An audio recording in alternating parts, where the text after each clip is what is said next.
My dear viewer, welcome to my channel Shri coaching classes. आज हम आपको द्विघात समीकरण के इबारती प्रश्न बताएंगे। किसी आयताकार खेत का क्षेत्रफल 30 मीटर स्क्वायर है यदि उसकी लंबाई उसकी चौड़ाई से 1 मीटर अधिक है। तो हम सबसे पहले इसमें आयताकार खेत की चौड़ाई x मान लेंगे और लंबाई हमारी x+1। आपको मालूम ही है क्षेत्रफल लंबाई गुणा चौड़ाई होता है, इससे हम इक्वेशन पता कर लेंगे। स्प्लिटिंग मेथड से हम इसकी वैल्यू फाइंड कर लेंगे। एक संख्या और उसके व्युत्क्रम, तो संख्या हमने x मान ली, व्युत्क्रम उसका 1/x है, दोनों का योगफल 4 से 1/4 के है।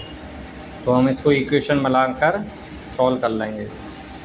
एक व्यापारी किसी वस्तु को 24 रुपये में बेचता है। अब आपको मालूम है अगर हम क्रयमूल्य x माने तो लाभ x% हुआ, तो लाभ x गुणा x/100 x²/100 हो जाएगा। तो विक्रय मूल्य क्या होता है? क्रय मूल्य प्लस लाभ। तो हम इसको इक्वेशन बनाकर सॉल्व कर लेंगे। एक भिन्न का हर अंश उसके अंश से एक अधिक है, तो माना भिन्न x और हर हमारी x+1 हो जाएगी, तो भिन्न हमारी अंश बटे हर होती है और भिन्न का व्युत्क्रम हमसे x+1/x हो जाएगा। अब उसमें कहा था 3 गुना भिन्न का, तो 3 गुना कर दिया। 2 गुना भिन्न का व्युत्क्रम का 1 कम है, तो इसको हम इक्वेशन बनाकर सॉल्व कर लेंगे।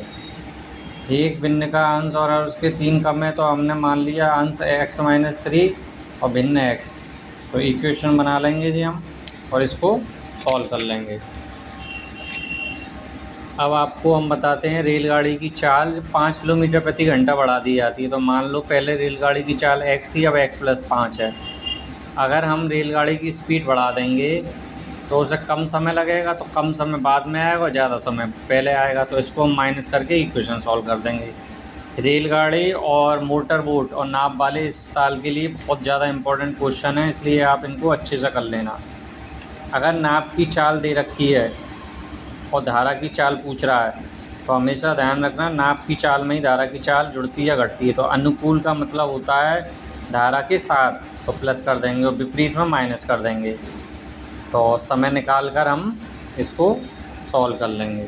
तो इस क्वेश्चन को भी आप अच्छे से कर लेना, बहुत इम्पोर्टेंट है।